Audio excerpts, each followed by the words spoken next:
आपने एक बात बहुत सुनी होगी कि कुरान आसमानी किताब है। अब आप आज के युवा हैं भाई, आज के दौर के लोग हैं।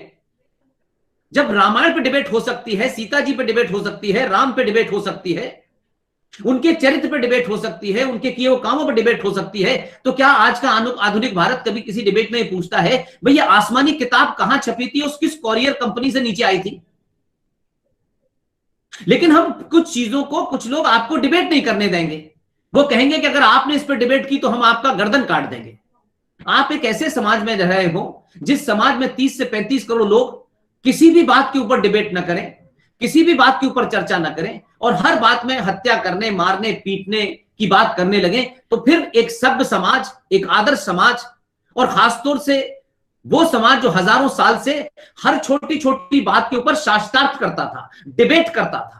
डिबेट में आपकी बात का तर्क अगर मजबूत है तो आप जीते, और मेरी बात का तर्क मजबूत है तो मैं जीता। लेकिन तलवार से फैसला नहीं होता था, तलवार से लड़ाई में फैसला होता था। बातचीत में, डिबेट में जो आज आपने की है, अगर किसी को मेरी बात पसंद नहीं आ रही तो पसंद ना पसंद एक अलग बात है, लेकिन मेरी बात को काटने के लिए अगर तर्क 10 साल के बच्चा भी अगर देगा और वो तथ्यों पे देगा तो मुझे मानना चाहिए। इसमें मेरे बड़े होने छोटे होने का कोई लॉजिक नहीं है। डिबेट में सबकी उम्र बराबर होती है, सब बराबर होते हैं, लिहाजा यहां डिबेट होती नहीं है। यहां डिबेट आप किससे करते हैं? आपस में करते हैं। इसलिए उन विषयों पे करते हैं जिन विषयों के ऊपर लोगों को बहुत ज्यादा समझाने की जरूरत नहीं है। लेकिन यह देश कई सौ सालों से एक ऐसे आतंक से पीड़ित है, रोज डे टू डे बेसिस पे सरवाइव करने की कोशिश कर रहा है, लेकिन तब भी हम उस समस्या के बारे में या उस इशू के बारे में डिबेट नहीं करना चाहते। हमें लगता है इस पर डिबेट नहीं हमको करनी है। तो एक जमाना यह था कि अखबारों के अंदर अगर मंदिर के अंदर रेप हो गया हो तो फ्रंट पेज पे खबर छपती थी, लेकिन मस्जिद में या मजार में होता था तो लोग कहते थे नहीं, वो एक धर्म के लोगों का पूजा स्थल था। तो अगर आप जब मंदिर कह सकते हैं तो फिर उसी खबर को लिखने में आपको मस्जिद और दरगाह कहने में क्या प्रॉब्लम है?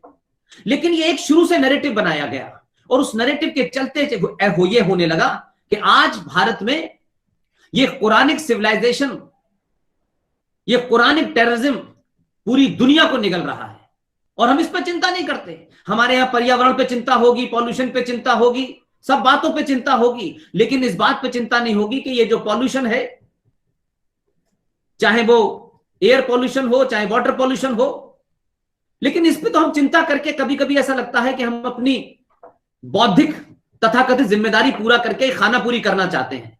ये वैसे ही है कि अगर आपके घर में या आपके किसी सगे संबंधी को कोई एक वैसा रोग हो गया है जो बहुत ही खतरनाक है, हम उसे छुपाएंगे तो छुपाने से रोग नहीं समाप्त होगा। उस रोग को बताएं, उसका इलाज करें तो उसके सही होने की कोई संभावना है। लिहाजा भारत के पिछले 70 सालों में इतिहास में बीमारियां हैं, लिटरेचर में बीमारियां हैं, पढ़ाने में भी बीमारियां हैं, उसका हमने इलाज नहीं किया। क्यों? कि हमें लगा नहीं, इन बीमारियों को हम छुएंगे तो सत्ता से बेदखल हो जाएंगे, तो सत्ता पर रहने के लिए हमने किसी चीज को एड्रेस नहीं किया, और समाज के लोगों को उस तरफ वो न सोचें, उस तरफ उनका ध्यान ही न जाए। इसलिए हमने क्या कहा, देखो भाई सारे धर्म बराबर हैं। अच्छी बात है, सुनने में बहुत अच्छी लगती है। एक चीज होती है सुनने में अच्छी लगती है, लेकिन यह भी होना चाहिए कि वो सुनने में तो अच्छी लग रही है, लेकिन यथार्थ में है भी कि नहीं। जैसे अब इसमें टेक्निकल डिबेट क्या है इस इशू में, जब हम कहते हैं सारे धर्म बराबर हैं तो पहले यह तय हो जाना चाहिए कि धर्म क्या है। क्या सारे धर्म है? क्या सारे चीजों को हम धर्म कहते हैं, या धर्म कुछ अलग चीज है, मजहब कुछ अलग चीज है? अब आप सबको चौंकाने वाली बात लगेगी, आप कहेंगे यह तो हम बचपन से सुनने आए हैं कि सारे धर्म बराबर हैं। तो भाई बराबरी तो सब में होगी ना, जो सब सारे धर्म होंगे।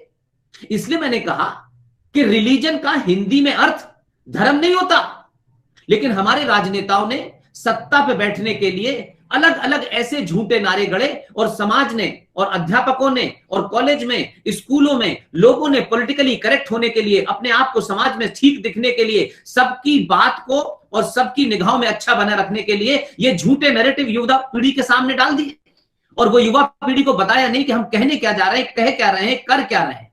सारे धर्म बराबर हैं, मैं ये बात नहीं मानता, बिल्कुल नहीं मानता। इसलिए कि धर्म अनादिकाल से, जब से ये यूनिवर्स है, जब से ये कायनात है, जब से ये ब्रह्मांड है, जब से सूरज है, जब से चांद है, जब से पेड़ हैं, जब से नदियां हैं, समुद्र हैं, तब से लेकर के जब तक ये दुनिया रहेगी, कब तक रहेगी मैं नहीं जानता, लेकिन तब से लेके अब तक और आज से लेके हजारों करोड़ों साल तक जब तक ये ब्रह्मांड रहेगा, तब से लेके सिर्फ एक ही धर्म था, एक ही धर्म है और एक ही रहेगा, उसका नाम है सनातन।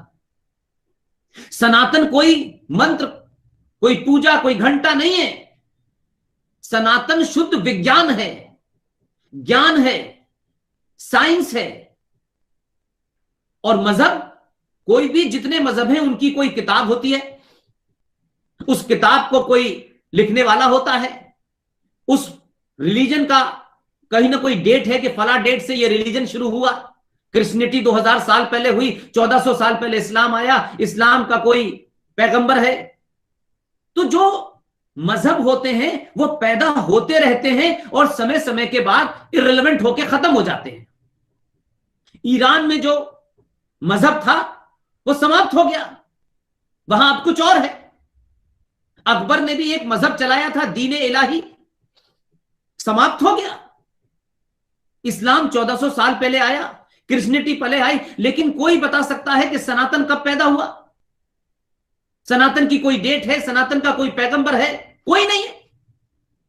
हम लंबे समय से इस भ्रमिक स्थिति के कारण अपने आप को हीन भावना के शिकार हुए और इतिहास में हमें यह बताया गया कि हम बहुत ही खराब लोग थे, स्त्रियों पे अत्याचार करते थे, उनको घूंघट की जबरदस्ती कर दिया गया था।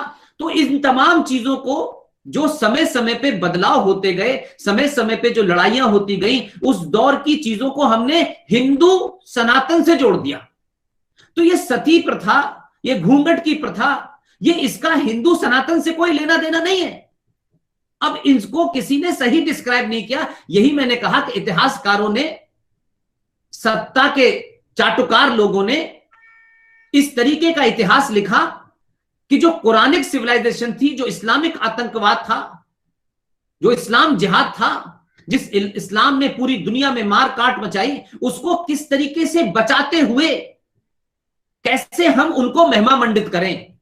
अब आपने जजिया नाम सुना होगा। जजिया एक जमाने में टैक्स लिया जाता था, उसे जजिया कहते थे। तो आपको याद होगा जजिया कौन देता था?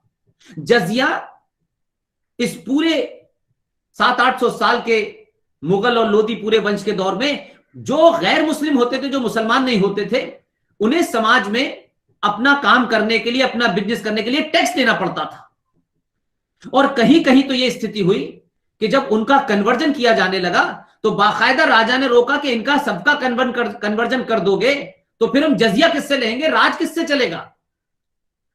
तो ये जो जजिया था, जो टैक्स था, जो आज पूरा देश देता है, तो इसका ये मतलब तो नहीं है ना कि टैक्स कोई खास किस्म के लोग देंगे, बाकी लोग नहीं देंगे। लेकिन ये जजिया लिया जाता था हिंदुओं की जान बख्शने के लिए, ताकि वो लोग अपनी जिंदगी जी सकें और उनकी शर्तों पे जी सकें।